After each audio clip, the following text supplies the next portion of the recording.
Hello and welcome to With Wellner Anderson. Today we're going to talk about the history of the gentrification of the Seattle area. A little bit about Tacoma as well.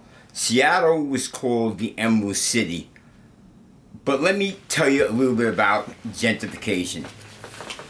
Gentrification is removal or displacement of people from one area to another for economic reasons. It was coined by Ruth Glass in London in 1964, where she was asked to do a survey, and that's where the term came from.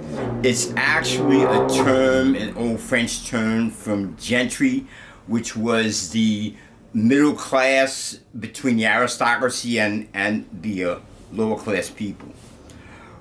There are various tools they use in gentrification. One is called redlining, and that's been around for a while, where they actually took maps and designed certain areas based upon the ethnic group and decided whether or not they could loan funds to those areas. Another tool is zoning, whereas the government will, or the municipal government will restrict certain types of ventures in an area. Tax credits for developers, white flight. There's something called restricted covenants, in which they do is within your actual title, it tells you you cannot sell a property to a certain type of person. Slum clearance, urban renewal. Let's talk a little about the Seattle area. Seattle was founded in 1851. It always had a boom and bust economy. Its first economy was lumber, major industry.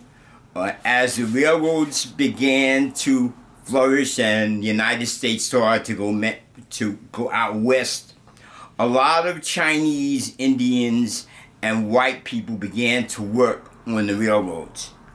And what they had done specifically in Seattle is they had built a connection between Lake Washington, which opened up Seattle incredibly. This was done mainly by a lot of Chinese workers, and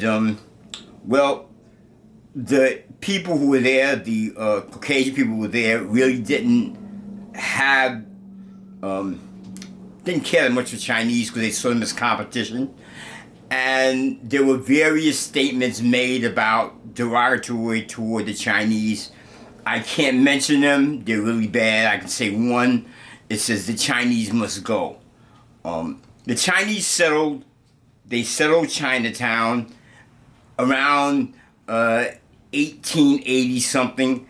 And along that time, there became a new law because of the amount of Chinese coming to the United States. There was a law that was passed called the Chinese Exclusion Act. And what that did is that forbade the Chinese from coming to the United States for 10 years. Along the line, the Japanese had also come to the United States for opportunity. And they worked mainly in farming and retail type establishments. Around 1897, the Klondike Gold Rush began, and people came from all over the world out west to make their chance at making good. But the common problem everywhere was housing. No one anticipated all these people coming out here, and that brought on racial issues. In Tacoma, around the same time, 1855, there was a disturbance, which what happened is the Caucasian people in Tacoma actually took 200 Chinese and actually kicked them out of town. In about 1910 to 1940, the first Great Migration came from the South, where blacks began to move out of the South for opportunity, and some of them came to Seattle.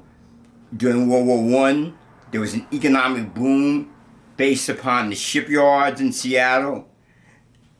Later on, there was a second migration from the South where a lot of blacks came out there. and they came for the opportunities to work at Boeing and opportunities in the military space. But what happened once Pearl Harbor was attacked is President Roosevelt passed something which was called the Japanese Internment Act. And what that did is it took the Japanese citizens that lived in Seattle, Tacoma area, and a lot of places on the West Coast, it moved them into camps within the United States, took all their wealth. They had to start from scratch and rebuild their wealth. About Ronald Reagan, President Reagan, eventually gave them some redemption for that in his later years. Blacks began to come to Seattle. There were roughly in greater modes. They settled in the Central District, the Capitol Hill District, and the Rainier District. In around 1957, the National Highways Defense Act was announced by President Eisenhower, and what that did is that had major ramifications in most cities in the United States. It sort of gave the local government permission to destroy neighborhoods to replace them with highways. In Seattle area, there was a place called Interstate 5 where there were some issues involving the city trying to bring back, or the state trying to bring back, the indigenous Indians into Seattle. And there was a big problem with that in about 1953. There was an issue also at Fort Lawton in near Seattle, where there was protests. Recently, there's been a move toward building more affordable housing.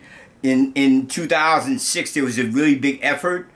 I should mention also that the tech boom in Seattle and the Seattle area had a major impact in gentrification. Amazon, Google, Salesforce, Microsoft, they came out and it made it quite difficult for people to find housing, and that created a serious problem. Some of the gentrified areas, we talked about Chinatown. Chinatown in Seattle was the second biggest Chinatown in the United States. It is the international district. It is getting gentrified. In Chinatown, there are Koreans, there are Filipinos, Vietnamese. They are fighting to keep their area from gentrification. Couple other areas, there's Capitol Hill, I think we mentioned, and Belltown. I'd like to thank you very much for listening to the video. Please like, subscribe, and have a great day.